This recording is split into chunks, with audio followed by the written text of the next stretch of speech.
Hello ka Joshnet, download natin yung Speed Bitcoin Lite Wallet.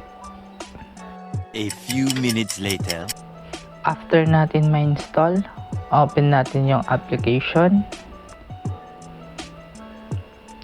Click natin yung Get Start.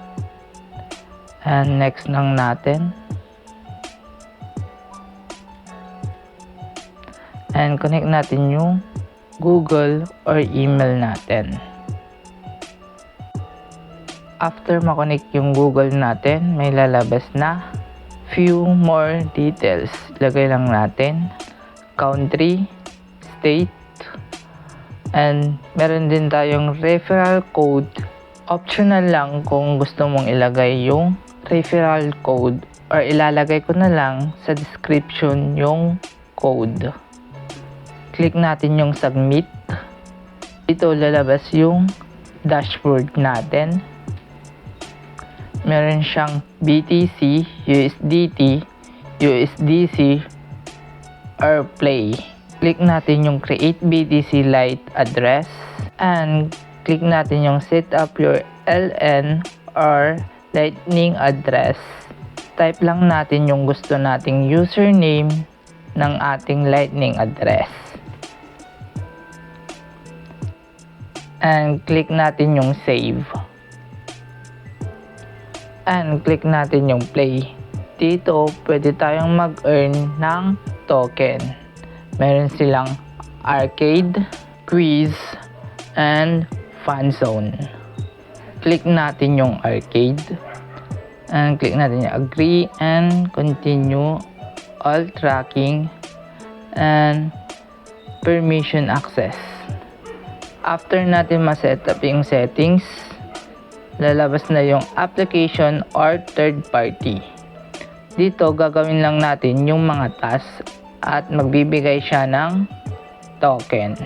I-back lang natin and then click natin yung quiz and click natin accept.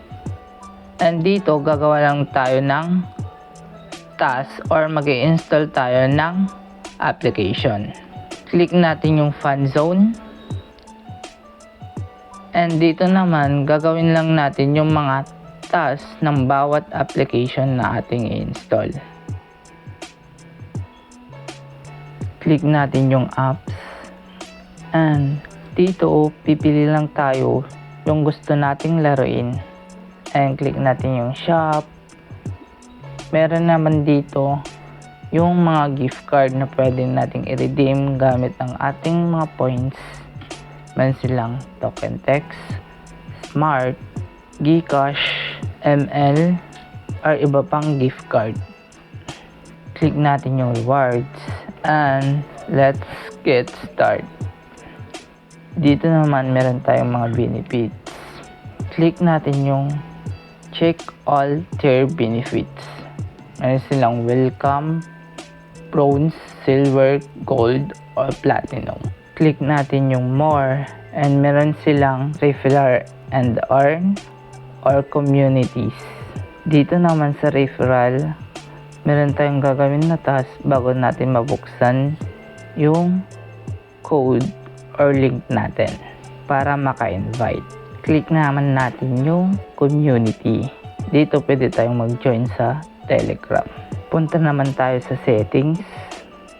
Click natin yung settings. Makikita natin yung ating pangalan, Gmail, currency, language, profile, at iba pa. Kung nagustuhan mong video ko, please like, comment, and share. And kapag hindi ka pa nakasubscribe sa ating YouTube channel, please subscribe and click mo na din yung notification bell para updated ka kung meron tayong bagong video.